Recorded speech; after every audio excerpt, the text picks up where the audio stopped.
We all say it'll be a bit.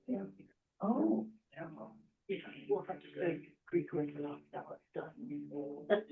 Okay. Well, Episcopal's right there. Yeah. We have a service right before this, and so, Yeah. we wait for people to come from. Yeah, can I get some more? Yeah, absolutely. Basically, we have a bottle of water. Dry already, I haven't even done anything. I can't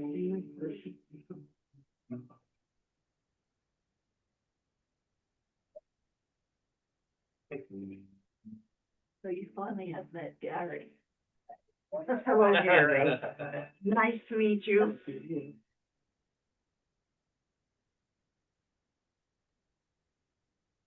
Well, that's cute.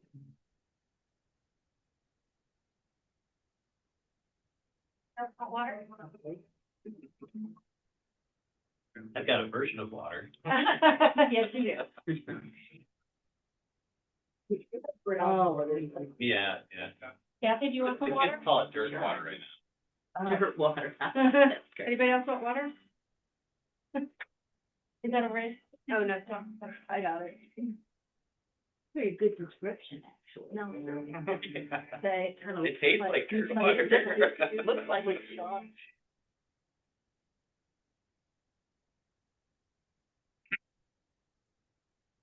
I've been lecturing, why don't I?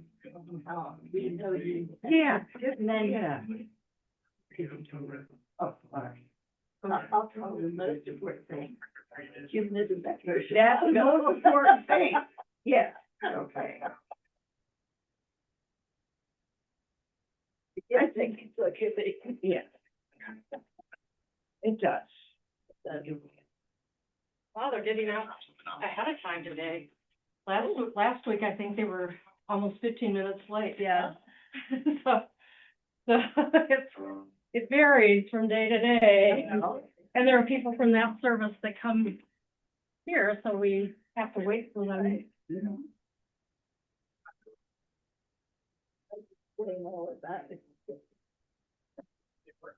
I'm just delighted to be here.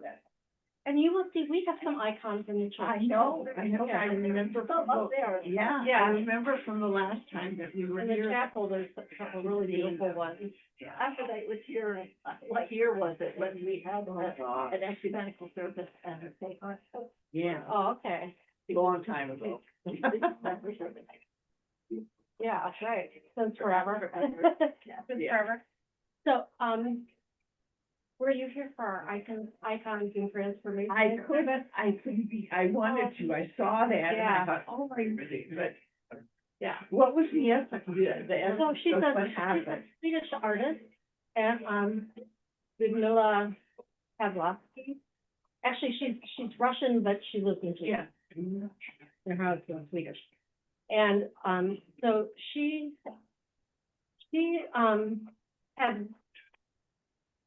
been writing icons like the traditional type, ones, yeah. but she's an artist and she started doing sort of a different interpretation.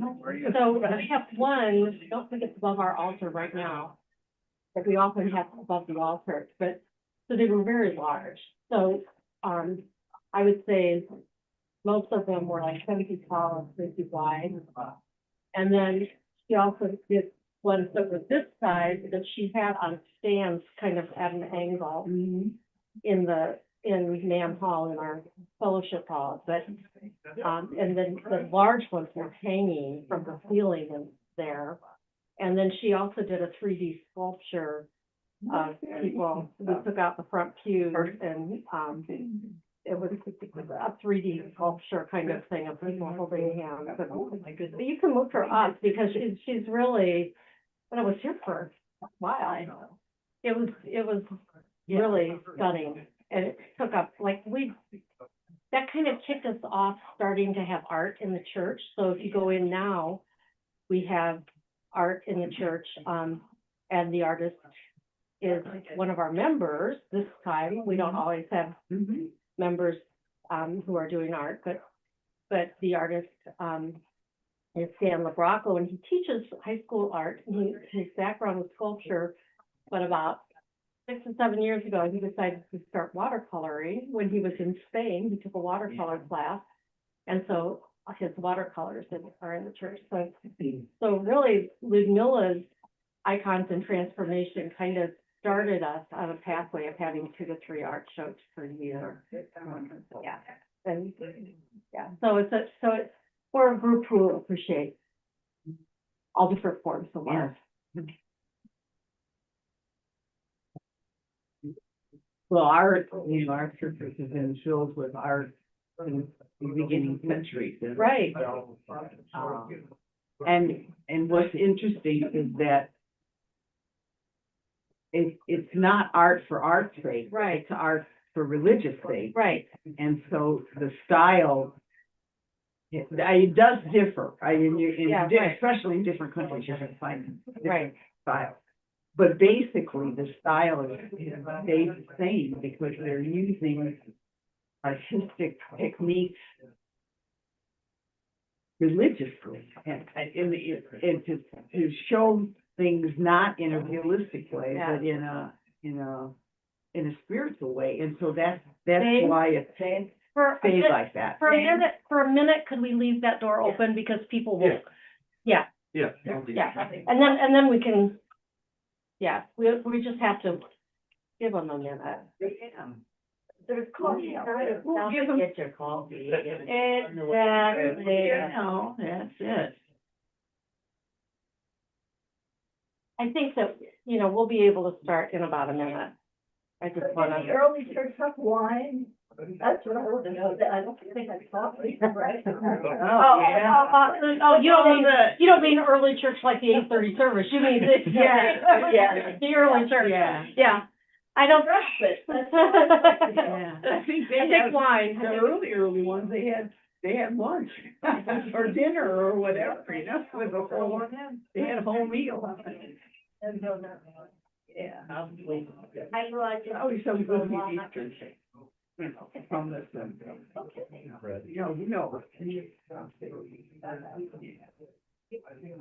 I'm curious. We start drinking coffee. Because yeah, I know. Well, I haven't yet.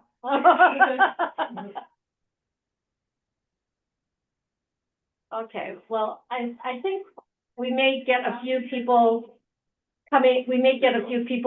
coming, but let's go ahead and get started because we want to be able to have as much time as possible. Bring over and have a chair. Yeah. Okay, I will. We're really happy today on November 2nd, All Souls Day, to have Aphrodite Aponis, did I pronounce that correctly? Perfect. Okay, with us.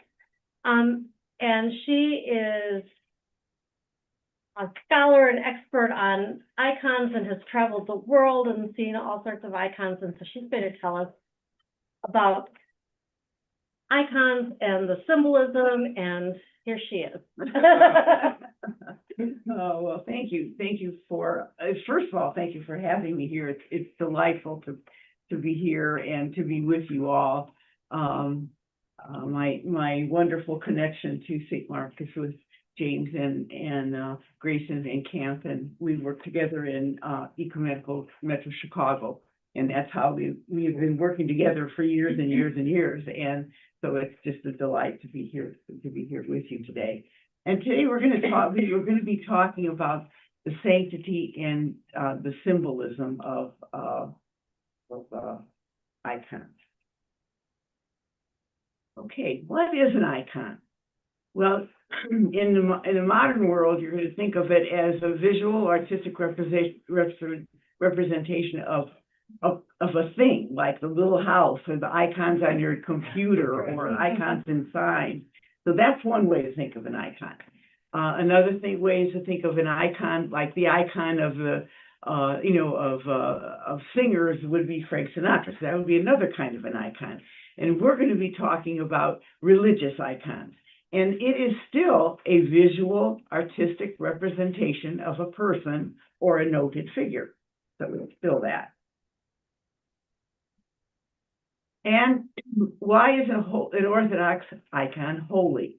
it's because it's dedicated to religious purposes and considered to be connected with God. And in this photo, you see the interior of the Annunciation Cathedral in Chicago, which is my church. And you see that the icons are throughout the church and used in considerable manner. How does an icon use symbolism? Well, symbolism is everywhere in an icon. An icon is kind of like a map. It's got secret clues in it about things that you don't know until you really look and you see things. And all that symbolism expresses mystical, invisible, or intangible things by visual representations. And you know that our faith in God and all the things are mystical, many invisible and intangible. So the icon is trying to help us connect to those things. How did it begin? Okay. You see, it says the holy napkin, or the mandilion is what it's called in Greek, and it was not made by hands. This was the first icon, and the story is there was a king in Odessa, which is in the Ukraine. It's a port city. It's still a port city, and he was the king, and he had leprosy, and there was no means of curing it. And he heard about this healer and this wonderful person in Judea that was doing miraculous things. And so he decided to send his servant to Judea to ask Jesus if he would come back to Odessa to heal him. And so he sends his servant, and his servant was also an artist. And I think in those days they didn't have photographers, so they would send artists so they could just sketch things. And so he found Jesus. He explained the situation. Of course, Jesus was a little busy then. He could not go to Odessa. So this is how I picture how it went. The servant finds Jesus, talks to him, and he also knows he's got to take an image of him back. So he's trying to draw him, and he just can't. No matter what he does, he just can't do it. He just can't do it. And of course, Jesus knows this. So Jesus takes a cloth and he wipes his face, and his image, just like the Shroud of Turin kind of thing, his image comes onto the cloth, which is the holy napkin. That's what the icon is showing. And he gives it to the servant. The servant goes back to Odessa. The king is healed. He puts the icon up on the gate of his city, which is a huge city, and so it became a Christian city, first Christian city in that area. And so that was the first image that was, it actually showed us what Jesus looked like. And that is the prototype for the icons of Jesus, and that's where we got that first image. And they actually have records that talk about this.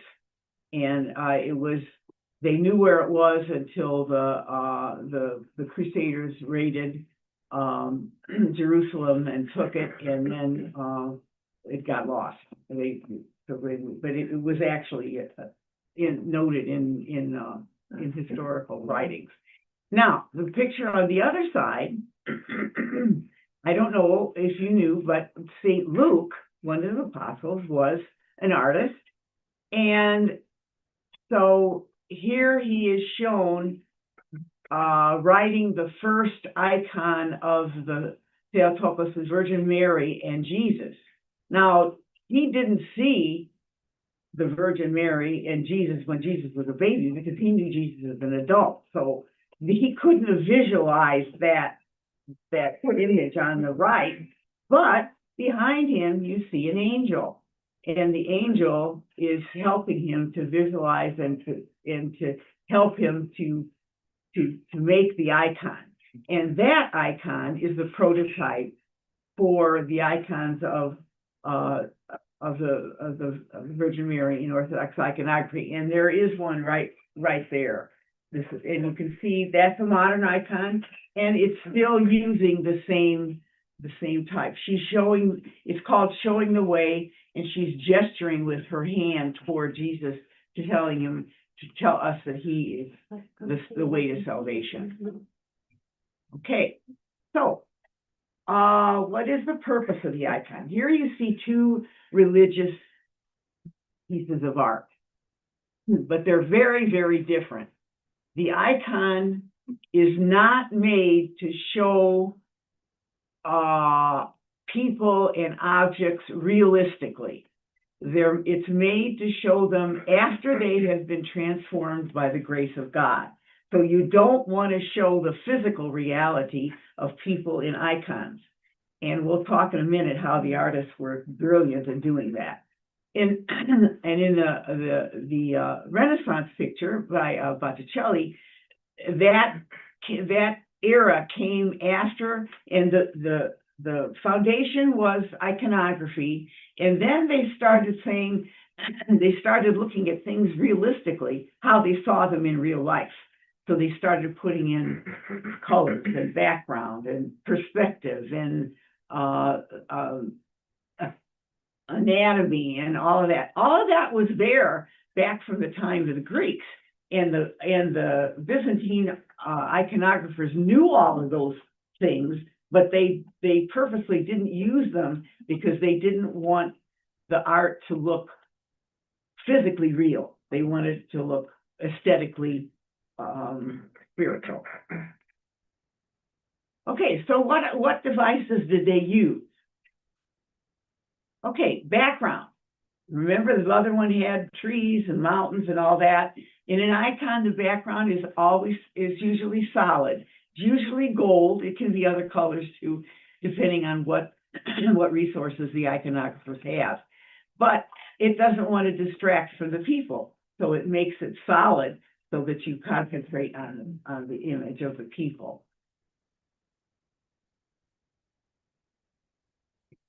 Here we go. Okay, proportions. In Greek statuary, the ancient Greeks, they had an actual ratio between the head and the body and the legs that they considered beautiful and the perfect physique. Well, the iconographers, again, they want to get away from the physical part, so they stretched out the images. They made them taller and thinner so that they would look more spiritual. So they were the first Barbie doll. Yeah, absolutely. Except not the spiritual part, right? Okay, that's right. Okay, so in the facial features, when you in regular painting, I mean, if you're going to do a figure, a face, you start with the lightest color and you put on darker and darker and darker shadows until you make the face. So it's light, and then you get darker and darker and darker. In iconography, they didn't want to do that because they didn't want to make it seem physical. So they start, when you're doing an icon, you make the background dark, and then you put lighter and lighter and lighter and lighter and lighter, and so that it makes the light look like it's coming, spiritual light coming from within the person. So it's a whole different way. Again, and it's not as physical, not like what you would see a camera. It's not a camera image. And then they make where it's the whitest. I think you can't see very well, but they make it pure white, coming like right at the corners of the eyes and the corners of the mouth, and that's like the divine light just popping right through. Yeah.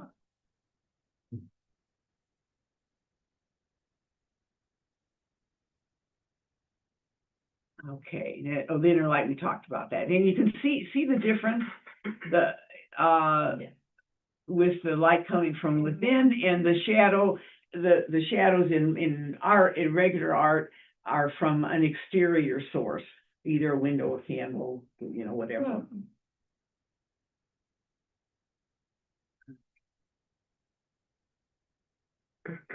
clothing, okay. They didn't want you to think about the body. So they put loads of layers of lots of folds and lots, so that you don't even think about a body being under there. And again, that's very purposeful. And then they would show what the person was by what his clothing was. For instance, on the far right, that's Archangel Michael. So he's avenging angel because he's got armor and like that. The other icon is Saint Basil, and he is a bishop, so he's got bishop's vestments on, and so you would know that. And then Peter and Paul, they were like regular guys, so they had tunics and the big shawl, whatever you call that that goes over it. So you can tell by if it was the empress, she would have the crown and all of her finery. You would know what they were. I've never seen Basil with a little hat on. Yeah, that seems. Wait, that's not Basil. Oh, no, it's not Basil. No, it's not, because he's got the big long beard. Yeah. You got me. Uh-huh. He is, wait, the hat is, not, I'll think of it. I'll let you know. That, you caught me good. In fact, I was thinking of that when I said it. I thought his beard is wrong, but anyway. Okay, and then the attributes. The attributes means the special things that are part of the icon that show who that person is. For instance, both Queen Isadora and John the Baptist have a staff with a cross on the end of it. That is the symbol that they were a martyr. So whenever you see an icon where they're holding staff, then you know that they were martyred. He was John the Baptist, a messenger, so the wings would show that. So each thing would have different things that would have to do with what their story was, so you could help to identify them. And you might wonder, right? You might be wondering why, why his head is down on it. Well, he was beheaded, and that's just to remind us of that. And another thing that icons have is time doesn't make a difference. You can have things that are in the icon that are happening at entirely different times, but if they're relevant, they'll put them in. And so that's why his head is there, to remind us that, that he was beheaded.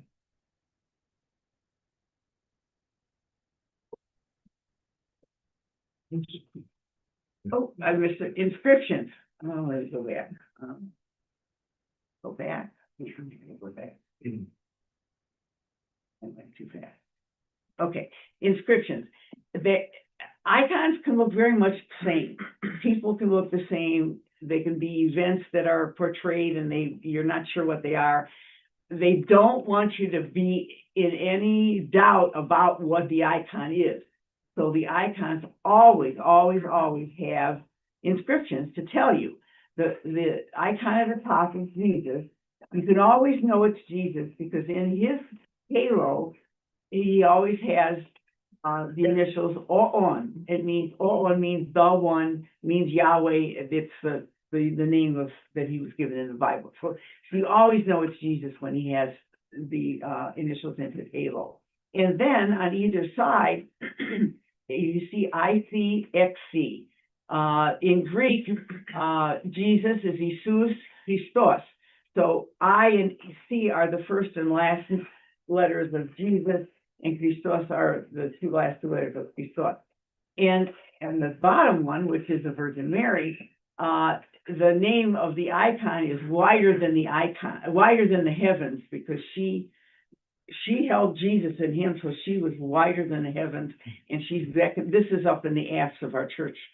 That's what you see when you're right there, and she's beckoning everyone and telling them to come to Jesus. And then her name in Greek is Metir, which is mother, and Seu, which is God. So the MR is Metir, and Seu is for God. So and then it's an icon of a saint, and later on, if you have a chance and you can look at the ones I brought, you're gonna see that all icons have some kind of an inscription that describes it.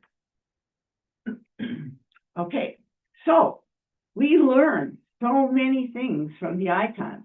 Remember, most people were illiterate at the time of the early church, and the way that they could learn the stories was to see the icon.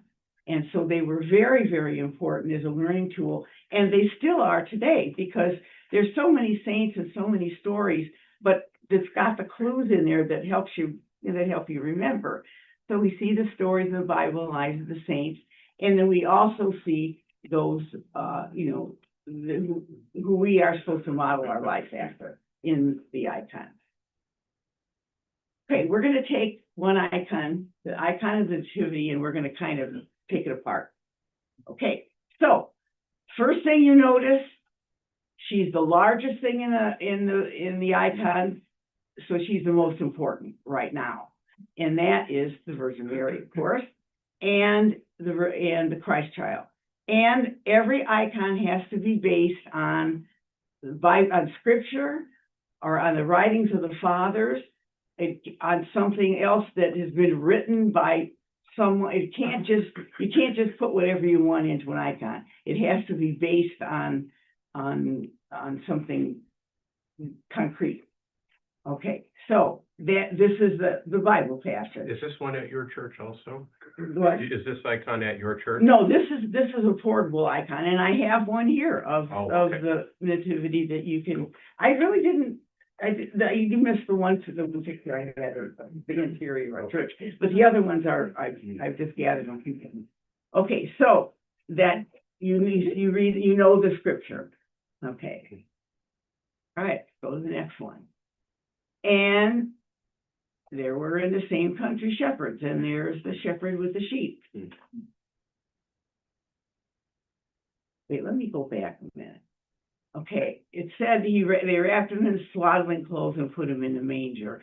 And there you see him in swaddling clothes in the manger. And doesn't it look a lot like Jesus in the tomb when he died? So it's a foretelling of that. Yeah. I have one question about that. Sure. The halo on baby Jesus there is so tiny, but They would have, but yes, did they still put the they would letters? still put them in, absolutely, absolutely. And so here were the shepherds. And the angel said unto them, and there's the angel telling the shepherd. Are, angel wings, they're almost always red, right? No, they can be all, that's just the style of this particular one. They can be all different colors. Okay. Yeah, there's no, The standard, liturgical yeah, red, yeah. Holy Spirit, But fire. it can, but they often are, but Okay. yeah. And then there was the multitude singing, praising God. And I want you to notice right next to the angels, the mountain. Do you see the mountain? Mm-hmm. It's very weird. It almost looks modernistic, doesn't it? Yeah. Perspective in icons is very, very interesting. When you think of perspective as you see it in most art, if it was a railroad track, okay, it would start out here and it would go narrower and narrower and it would disappear at the horizon, okay?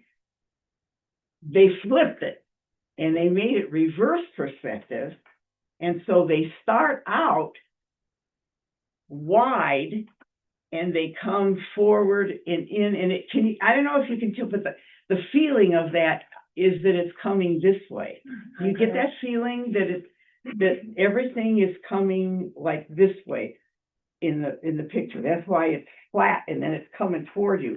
And the reason is because when you bring those lines together, they come together behind you. And so you are actually in the icon. So they bring you in that way. And some of them are really very much that way. And they even leave a space in, like there'll be a table and there'll be a place for you at the table and it's behind you. That's cool. Yeah. They were brilliant.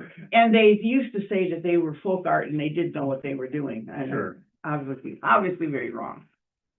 Okay, now, these two figures, as you might not know what they were there for, but this is a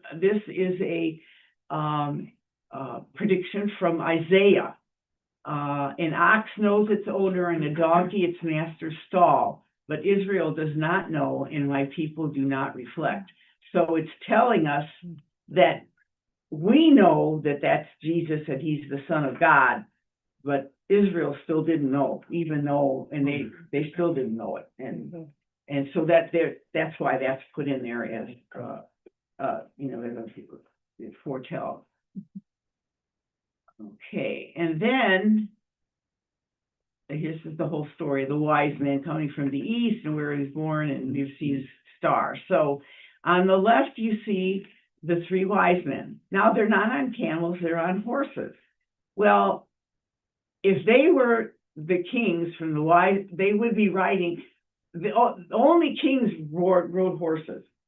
I mean, other people could ride camels, but only kings in that time rode horses. So they put them on horses rather than camels. And later on, that camels seemed to be the thing, but in Orthodox icons, they're showed on horses. And there's three of them. They don't know really if there were three or not, but because of gold, frankincense, and myrrh, they usually show three. And then the other is the star, and you see it's coming out of this semicircle at the top, and then it's got the long ray that's coming down. So there's the star. Now you'll see that semicircle in most icons. That is the presence of heaven and God in heaven. And it often has a rainbow around it.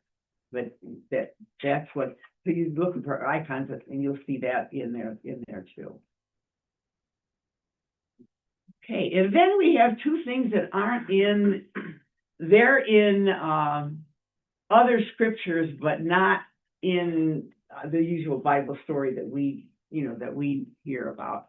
And the reason they're put in there for a very important reason.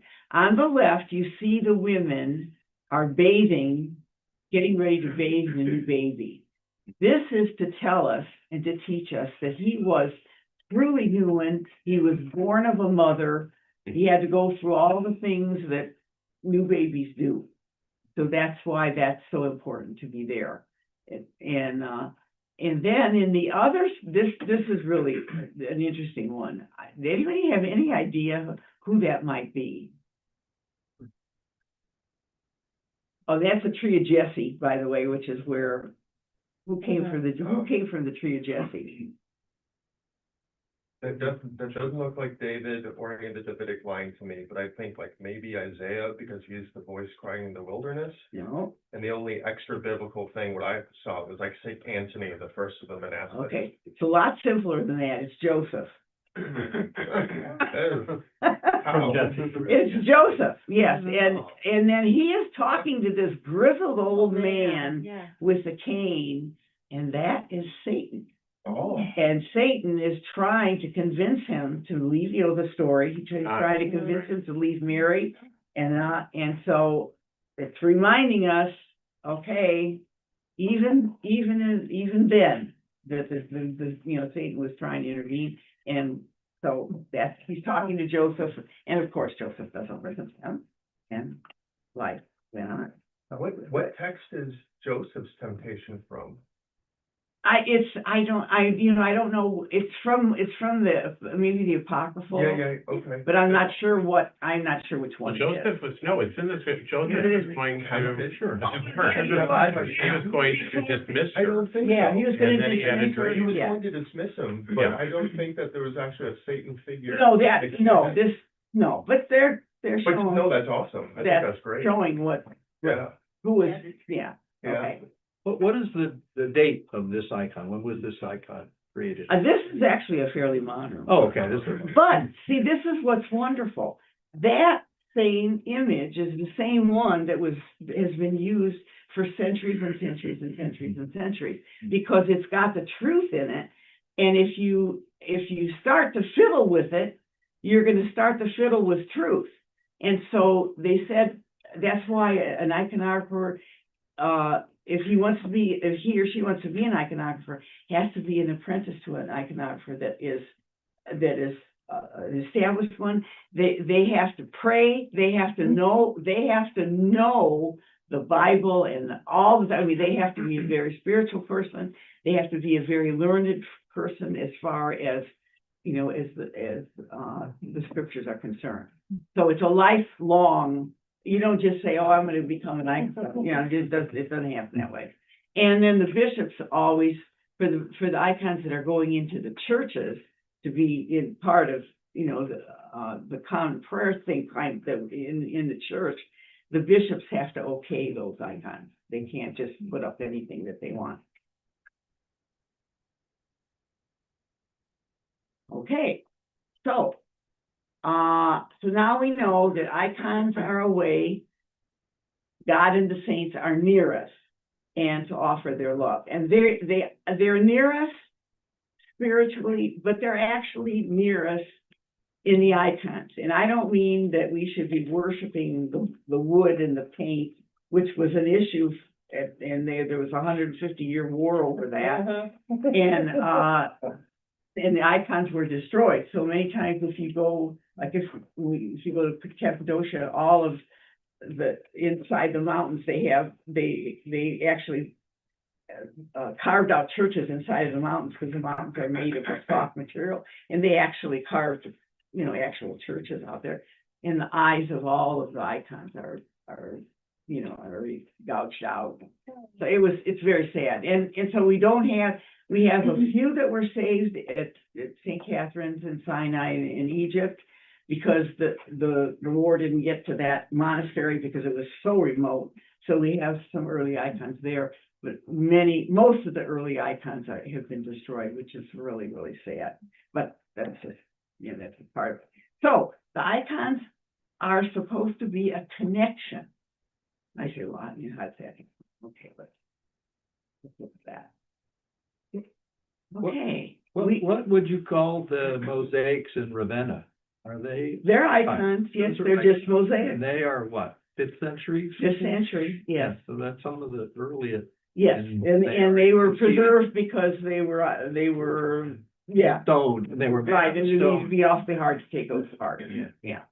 But then in Hagia Sophia, they had icons. In Istanbul, you can see where they've been destroyed, and some of them are, you know, have been destroyed. So, okay, so look at all the different ways that God is being portrayed for us to know Him.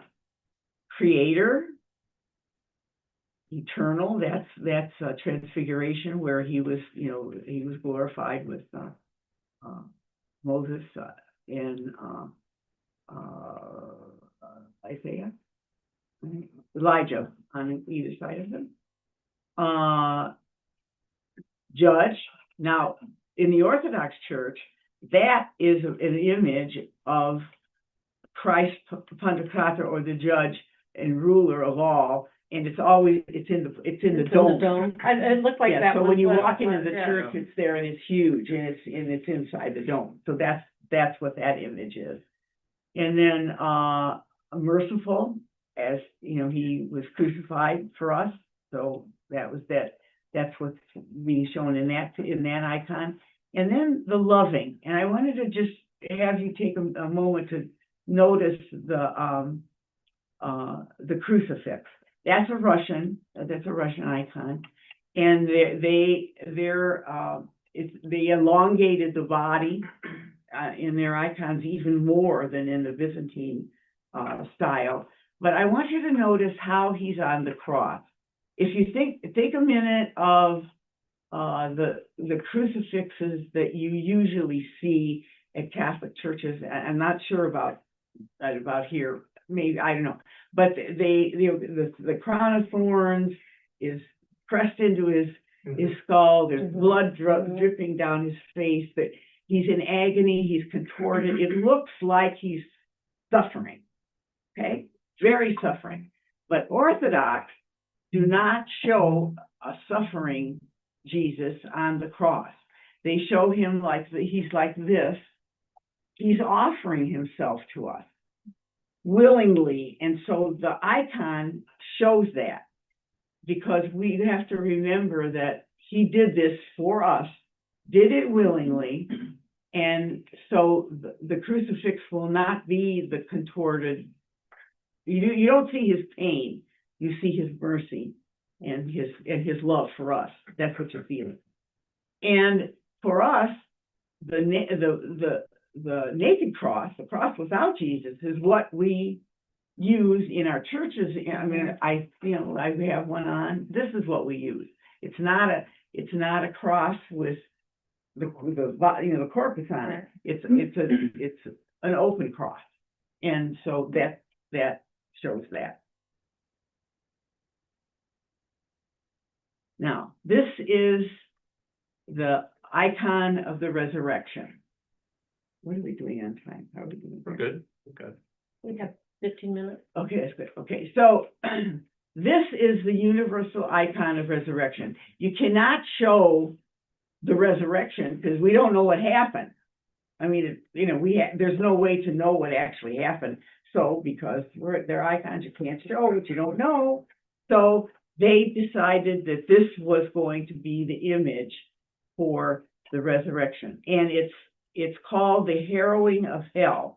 And again, this is in one of the apocryphal Bible. It's in there, and it tells when Jesus goes down into hell to bring life to those that are there. And John the Baptist is there because he died first. So John the Baptist is announcing that Christ has come. And this is the icon, okay? And it's an image that if you have it, you can actually describe Christianity to somebody that never knew about it. You can use this icon and the hymn that I'm going to show you too, and you can explain Christianity to somebody Now, that's is never it heard. Adam and Eve are being pulled out of their coffins, is that correct? Oh, it is. You gave it away. Oh, sorry. I'll forgive you. I'll forgive you. Oh, no, I thought. No, because most people really don't realize that. Okay, so first you see Christ there. He's in all his glory, in his, in his white, and he's shining, and he's got this sense of purpose. And you see him, I mean, he's not just standing there, he's standing there. I mean, it's the legs, he's doing something that's really, really important. So that's that. And then down in the bottom of the icon is black. Okay, the absence of God's presence, blackness and nothingness, right? So that is hell down there. And in there you see broken locks and keys and broken things that bind people, because he broke the bonds of death and sin. So that's the symbolism there. The person that's bound up down there, who do you think that is? Doesn't have any power anymore over death. Who is that? Or death itself. 'Cause Death, I think Satan, the story yes. comes from the Greek Enoch, Yeah. the apocryphal Greek Enoch. Yeah. So, and that text separates the persona of death from Satan. Okay. Yeah. So that's death. Yeah. And you'll notice above, around Jesus, it's called a mandorla, that like a bridge that's over, that is like a tunnel behind him that's going back to heaven. It's called a mandorla. And then you notice above there, it's black because he's in hell. Okay. Okay, then I was gonna ask you, now, who do you think this is? And now we know, it's great. Most people don't know, they don't know who it is, but it's Adam and Eve, because the first people to die are the first people to rise, okay? Adam and Eve. And he's not just pulling them up, kind of, oh, let's come on. He's got him like this, and he's pulling, he's really pulling them up. Yeah. Okay. Okay, oh, wait. Oh, wait, I went back too far, let's go back. And those are the Okay. doors, those other gold pieces that Now, are on top. I forgot the doors, that's the most important thing. All right, the gates of hell. It's not in many icons, it looks like a cross or cross, but it's not a cross, the gates of hell. He is trampled, and in him, you'll see what that means. Okay, now on this side of the icon, you see three people. John the Baptist is the one with the crazy hair. He lives in the desert, so he's got crazy hair. So that's him. And then right next to him is King David, and next to him is King Solomon. So Old Testament and New Testament, okay? And on the other side, you have Abel, the first person to die, the young man, and then the prophets, Solomon and I think it's probably Solomon and not Solomon, it's probably the Isaiah and what was the other prophet? I'm not sure which one, but they're the prophets. So now this is the resurrection hymn that we sing at Easter along with the icon. Okay, Christ is risen from the dead. There you see him in the icon. Okay, trampling down death by death. Down the gates of hell by his own death, okay? And to those in the tombs, Old Testament, New Testament, modern, old, every, all of humanity, showing life. That is the hymn. And if you wanted to describe Christianity to somebody, you would say, this is what he did for us, this is what he did. And so you have that. All right. Thank you for letting me share the beauty of the Holy Orthodox tradition of iconography with you. I invite you all to look at the icons that I brought and to make them a part of your faith journey. They're beautiful companions, and it's like, let me do one last story. It's like a computer. Okay, the icon's like a computer. You press a button, you press print, and the message goes through the computer and it goes over somewhere, and the computer can be in the next building and it prints. Something over there happens. Well, when you pray with an icon, you pray with a saint or Jesus, whatever, and your prayers go through the icon to the person who is shown in the icon. But that's not all it does. Their blessings come back to you through the icon and into your life. It's like a back and forth. And they really work. They really do. And I invite you to make them part of your life. Thank you. If you have any questions, I could ask me.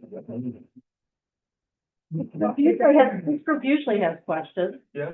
Would you tell the group about the icons that you took to Africa that my wife laminated for you? Oh, yes. Oh, that was wonderful. Do I need to do anything to this or just leave? No, you can leave it up there.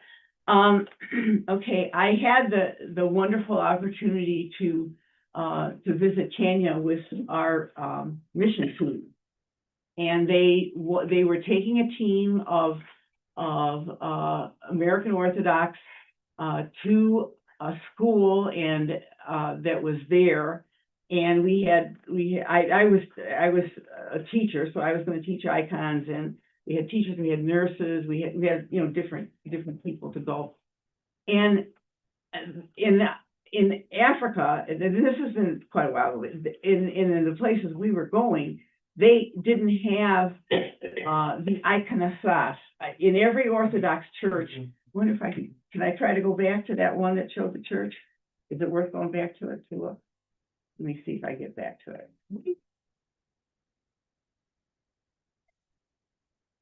Okay. All right. So the iconostase is the screen that holds the major icons, the icons of Christ, of the Virgin Mary, and the Christ child, of John the Baptist, and of the saint of the church. So, if there was an icon, it would be Saint Mark that would be there. So, And the archangel. and then, on the doors, they have, archangels Michael and Gabriel into the altar. And then if there's room for more, they fill it in. So the churches we went to in Africa had little paper icons that were this big. And they had them, wherever they could put them, but they didn't have anything that was big enough for anyone to see.